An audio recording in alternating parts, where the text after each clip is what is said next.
The reason why I said relieved is that as a creator, yes, we finally finished creating the game. And also, we got assurance that we could release the game simultaneously worldwide. So that's why, overall, I said, I'm relieved now. But, I'm kind of excited, but also nervous about how it would be perceived. Ever since I started creating Metal Gear, it's been 21 years. Well, actually, it's been 10 years ever since Metal Gear Solid was released, probably in the US for the first time. People who experience Metal Gear Solid for the first time would enjoy it, but it also adds more enjoyment to the people who have followed MGS for 10 years, because they could always look back and think about what you were doing actually 10 years ago or 5 years ago, and look back to your life, to yourself. And I want people to play MGS4 and feel what they were doing 10 years ago or 4 years ago, experience with Snake. I've chunked all those elements in there so that you could look back to your life, to yourself, so that you could kind of absorb that and go beyond that in the future as well. And I think that's the part where I emphasized that it is for the users. It is for the people who love Metal Gear series. I think there were two things that we experienced from our MGO beta phase. One is the software side, where, whether it's game rules or controls of the game of Metal Gear Online, the specs, I think there's a need that we need to rethink here and there, because, we got evaluations from the users, valuable voices, which we thought this would work, but, the voices said that this doesn't work, and things like that, on the software side. The second point is the hardware side, the infrastructure side. We did predict there'll be a lot of access, but, there was really much more beyond our prediction, and we actually was happy about it, but, the server sometimes didn't hold up.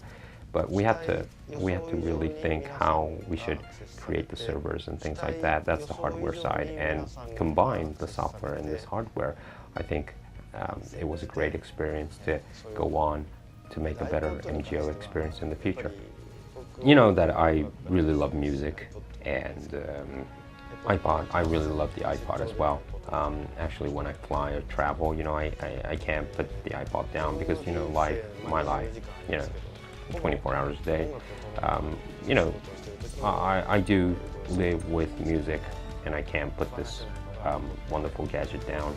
I thought that Snake might feel the same way.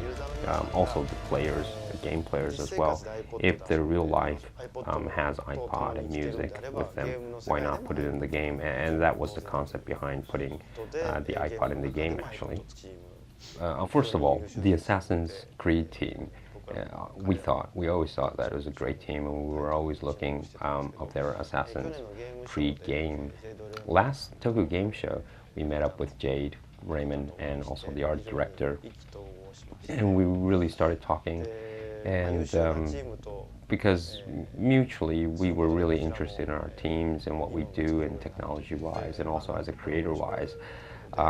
It's also very good for my team, and I think for their team as well, that when these two kind of creative teams meet each other and talk to each other, it's stimulating on both sides. I could surely say for my team, because it was really stimulating, and we really enjoyed talking to each other, and we thought at that stage, can we do anything together? And one way was to have Altai's outfit in Metal Gear Solid, and that's how this started out, actually. When we decided, okay, why not we have that outfit as Snake, I was a little bit worried of how it might look a little kind of cheesy, but actually when we actually received the model, it was a perfect fit for Snake. At the same time, I was always thinking how we should present this, but I thought that April Fool was coming just around the corner, and we used this April Fool because we wanted to surprise everybody. That's why we selected that timing and that way of announcing it. Well, yes, I could say that there's a bunch of surprises. There's over 77 weapons, for example. Tanegashima class is of course hidden. You'll find more surprise weapons as you play the game. And also there's some other elements to replace the tuxedo, which is probably be surprised, but you'll enjoy finding it.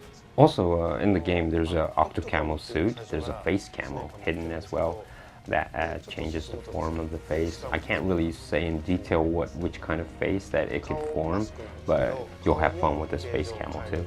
Well, one message that I wanted to really tell the users when you start the game is, one is a commercial of the PMC when you start the game. There's a high-res element, there's a 5.1 element, there's a next-gen element that I had to consider when creating MGS4, and this kind of live entertainment is definitely the way to go of the games in the future. I wanted to put that message in there. And also, if you see these live footage for the first time, you'll be puzzled what it's about. However, if you look at the commercial of these PMCs, I really gradually wanted to grasp the users into the MGS4's world, so that when you play, the players, I think, will get it, what the meaning of that commercial was, or what the meaning of that live action was.